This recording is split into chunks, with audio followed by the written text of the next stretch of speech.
Un grand merci à la commission scientifique qui m'a donné la lourde charge de contredire Elie, qui est un des plus éminents spécialistes de l'interpénétration des soins palliatifs et de la réanimation. Donc, au risque de passer pour un tonton flingueur, je vais vous démontrer qu'on ne peut pas admettre les patients pour qui on a décidé une prise en charge palliative en réanimation. Je vais le faire avec d'autant plus de liberté de parole que, pour ma part, je n'ai aucun conflit académique sur le sujet, n'ayant publié aucun article sur le sujet qui nous intéresse aujourd'hui, au contraire de l'orateur précédent, bien sûr. Alors, bien sûr, Elie l'a rappelé, c'est difficile de prendre la décision de réanimer ou pas un patient pour qui le devenir est très, très incertain. On n'a pas de recette de cuisine éthique, bien sûr. On n'a souvent pas la volonté du patient à disposition, on n'a pas eu le temps de voir les familles, les services qui s'occupent du malade d'hématologie ou de cancérologie n'ont peut-être pas encore eu le temps de voir lors d'interviews réguliers les familles. Et donc, oui, nous sommes amenés à prendre des patients en soins palliatifs, comme Elie l'a rappelé, de plus en plus souvent. C'est vrai que nous le faisons. Nous prenons des patients en soins palliatifs et finalement, nous faisons de plus en plus de limitations de soins terminaux qui aboutissent au décès en réanimation. Depuis le papier dans le Lancet d'Édouard Ferrand, il y a maintenant bien longtemps, tout ça, ça a été, on va dire, popularisé. Tout le monde le sait, en réanimation, les patients meurent dans plus de 50% des cas des suites de limitation des soins. Donc, c'est difficile, on va dire, cette décision de limiter les soins, mais nous le faisons. Alors, Elie l'a rappelé aussi, bien sûr, le soin palliatif, ça fait partie intégrante du soin en général, et il y a toujours une part de soins palliatifs, puisque maintenant, même si c'est un petit peu exagéré à mon avis, on entend par soins palliatifs tous les soins qui sont là pour soulager la souffrance, les symptômes, etc. Même avant l'invention du soin palliatif, la médecine était là pour ça, et on prenait soin des patients qui souffraient, bien sûr, peut-être de mieux en mieux, c'est certain.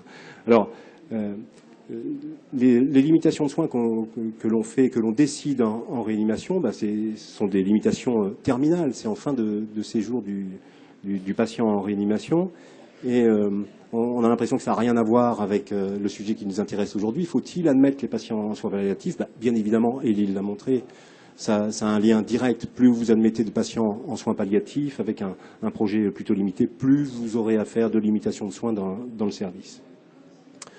Les hématologues ont bien pris conscience de ce problème et se sont associés aux réanimateurs d'ailleurs pour édicter ces recommandations où finalement il a été jeté sur le papier certaines règles de conduite pour décider que certains patients ne devraient jamais rentrer en réanimation, d'autres devraient rentrer en réanimation avec un full code, aucun traitement limité. Mais vous voyez bien que, faute d'avoir parfois l'avis du patient, faute d'interviews avec la famille, faute d'avoir pris le temps de réfléchir réellement au devenir du patient, il reste encore un nombre très très important de patients qui rentrent en réanimation, on les prend, pour qui l'avenir est très très incertain. Ce qui fait que on prend les patients sans savoir ce qu'ils vont devenir pour une réanimation d'attente, le fameux ICU trial, cher à Elie. Si on reprend le papier d'origine sur l'ICU trial que vous a montré Elie tout à l'heure, vous le savez, il y a une grande cohorte de patients cancéreux pris en charge en ventilation mécanique, en réanimation, quel que soit leur statut, quel que soit ce qu'on pense de leur avenir, hormis ceux qui vont décéder très rapidement à l'évidence. Qu'est-ce qu'ils deviennent, ces patients-là? Près de 50% décèdent dans les 5 jours. Il y a une survie hospitalière de 22%. Cela dit, on ne sait pas trop ce qu'ils deviennent après l'hospitalisation, ces patients-là. En tout cas, dans ce papier, on ne le sait pas. Dans quelles conditions est-ce qu'ils survivent, on ne sait pas. Et puis, il y a les décès après 5 jours, 33% des patients, dont 77% vont survenir après une limitation de soins en réanimation. Ce qui est intéressant à noter, c'est l'interquartile range de cette durée de séjour en réanimation. Vous voyez qu'un quart des patients vont rester plus de 17 jours en réanimation pour finalement mourir. Alors bien évidemment, admettre de plus en plus de patients qui sont susceptibles d'être dans cette situation-là, et ça fait qu'on aura de plus en plus de LATA, de plus en plus de décès, comme l'a très bien montré Elie d'ailleurs. Pour forcer un peu le trait, parlons des patients avec cancer pulmonaire, regardez la mortalité hospitalière, surtout quand ils ont un performance status péjoratif, ça approche les 90 ou 100%. Alors c'est là que s'enclenche plutôt la spirale infernale. Vous savez qu'à l'heure actuelle, et c'est d'autant plus criant qu'en ce moment on est en période d'épidémie grippale, on a de plus en plus de patients en réanimation, ils sont de plus en plus âgés, nous faisons de plus en plus de LATA et nous avons de moins en moins de lits disponibles. Qu'est-ce qui se passe si on rajoute des patients à l'avenir très très incertains, les fameux patients en soins palliatifs? Eh bien vous aurez encore plus de LATA, plus de décès, des séjours de plus en plus longs et encore moins de places disponibles. Bon, on y reviendra tout à l'heure. Et nous alors, comment est-ce qu'on vit cette situation? Eh bien, l'impact sur le médecin, il est réel. Vous savez que pour prendre en charge les patients en soins palliatifs, s'entretenir avec les familles, il faut mettre beaucoup d'affectivité dans le travail, il faut s'investir dans le travail. Et pour certains, assez nombreux, ça mène au stress émotionnel, à l'anxiété, à la dépression, au burn-out, à l'absentéisme parfois, au turnover et à la baisse réelle de la qualité des soins. Et Lille l'a montré, bien sûr, les personnels de réanimation, que ce soit les infirmières ou les médecins, souffrent beaucoup des soins inappropriés, dans le sens où les soins sont trop intenses, jugés comme déraisonnables. Ça influe directement sur la volonté de quitter le service, sur l'absentéisme et sur le turnover. Toujours dans cette étude, plus il y a de mortalité dans le service, et plus il y a de burn-out dans le personnel, que ce soit les médecins ou que ce soit les infirmières. Ici, chez les infirmières, toujours, plus il y a de limitation de soins dans le service, et plus il y a de burn-out sévère. Donc, pour résumer cette situation de souffrance des personnels soignants, il y a juste ce cri d'alarme, de désespoir d'une infirmière dans cette étude. C'est une réponse qu'on trouve très souvent dans les études qualitatives sur le ressenti du travail en réanimation. I can't do this anymore, I'm sick of people dying. Donc à l'évidence, le personnel soignant souffre de cette situation de trop de LATA, trop de morts, trop de pression affective. La spirale ne s'arrête pas là, donc la qualité des soins baisse et la durée de séjour augmente.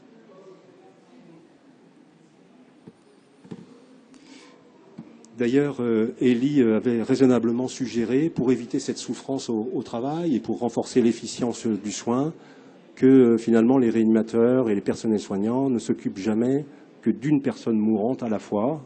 Et vous savez bien, bon, en tout cas dans les gros services, que c'est un vœu pieux et qu'on s'occupe très souvent de nombreux patients qui vont mourir. Passons maintenant à... On a vu la malfaisance sur le plan éthique de cette prise en charge des patients en soins palliatifs. Voyons maintenant ce qu'il en est de la justice distributive. Vous savez qu'il y a une pénurie de lits de réanimation. On ne peut rien y faire. Il n'y en aura jamais plus, je pense, et tout le monde s'accorde pour le dire.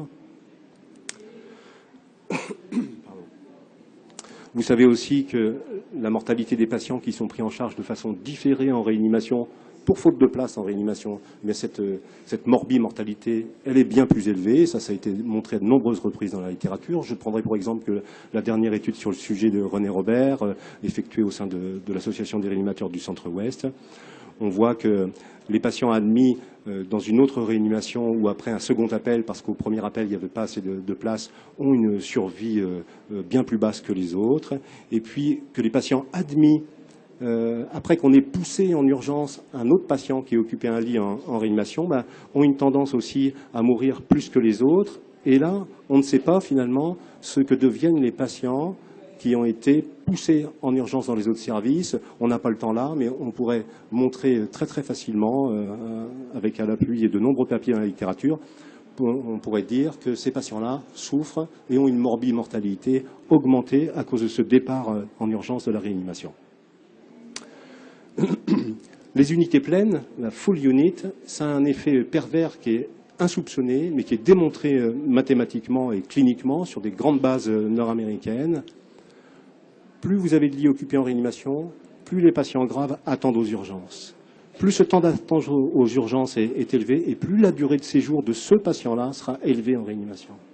Et on montre, en utilisant des modèles mathématiques que je vous invite à aller voir dans ce papier, qui sont difficilement compréhensibles, mais on montre que ça a un effet non seulement à l'échelle individuelle, mais à l'échelon du service. D'accord ? C'est un effet d'amplification qui fait que plus vous aurez d'attente, plus votre service est plein, plus vous avez d'attente, plus vous allongez la durée de séjour en réanimation, non seulement des patients intéressés qui ont attendu aux urgences, mais des autres aussi. Et bien sûr, la spirale ne s'arrête pas, puisque plus vous aurez d'attente aux urgences, plus vous aurez de longs séjours en réanimation, et moins vous aurez de places disponibles, et plus vous aurez de morbi-mortalité ajoutée à vos patients. Qu'en est-il maintenant de la ventilation non invasive ? Vous savez qu'on admet les patients en soins palliatifs, c'est souvent une limitation dans le sens où on ne veut pas les intuber. Pourtant, la détresse la plus fréquente qui les amène en réanimation, c'est la détresse respiratoire. Donc on fait de la VNI palliative. Et Elie vous a montré que ça pouvait être bénéfique aux patients, sans stresser le patient, en amenant une survie substantielle et sans stresser les familles. Pourtant, cette VNI, elle peut se faire ailleurs. Elle peut se faire dans les services standards, elle se fait régulièrement dans les soins intensifs de pneumologie. Il y a beaucoup de voix qui s'élèvent dans la littérature pour dire, même si ça va à l'encontre des recommandations de la SRLF et de la conférence de consensus d'il y a maintenant quelques temps sur la VNI, ça peut se faire ailleurs assez facilement à des coûts plutôt raisonnables. D'ailleurs, Elie l'avait constaté il n'y a pas si longtemps que ça, cette VNI peut se faire aussi en salle. Et d'ailleurs, la VNI, est-ce que ça fait si bien que ça ? Ben, vous savez bien que non. Dans l'étude de Jean-Pierre Fratt, récemment publiée dans le New England, cette VNI ne fait pas mieux que l'oxygénothérapie standard. Quand on s'intéresse dans cette étude toujours aux seuls immunodéprimés, c'est la même chose. La VNI ne fait pas mieux que l'oxygénothérapie. Et puis, si on reprend le papier récent dans le JAMA de l'équipe d'Elie, avec Virginie Lemial, eh bien, on montre aussi chez les immunodéprimés que la VNI ne fait pas mieux que l'oxygénothérapie. Donc finalement, on peut peut-être s'en passer. Donc que peut apporter la réanimation aux patients en soins palliatifs ? De la VNI, on a vu que finalement ça peut se faire ailleurs, et puis de toute façon, ce n'est pas forcément utile. De la dialyse, alors là, j'en suis certain, ça peut se faire ailleurs, ça peut se faire en néphrologie. Comme l'a dit Elie, assurer une bonne antibiothérapie, remplir, monitorer le traitement par vasopresseur, ça peut se faire ailleurs, et notamment dans les unités de surveillance continue. Et là, il y a quand même une piste pour s'occuper de ces patients qui ne devraient pas, à mon avis, rentrer en réanimation, c'est de développer la médecine intensive, former de plus en plus de médecins à cette discipline, et développer les unités de surveillance continue avec, bien sûr, pour ces patients à l'avenir très très incertain, on va dire une porte vers la réanimation qui ne s'ouvre pas trop facilement. En conclusion, eh bien sûr, Elie vous a parlé de la bienfaisance et du bienfait individuel de la réanimation d'attente et de la prise en charge des patients en soins palliatifs. Donc c'est vrai que pour quelques patients, on fait des choses bien. Malheureusement, la balance penche beaucoup vers la malfaisance et le manque de justice distributive en raison de la souffrance au travail que ça provoque, du burn-out, de l'altération de la qualité des soins, du remplissage de nos unités et des délais d'admission. Je vous remercie.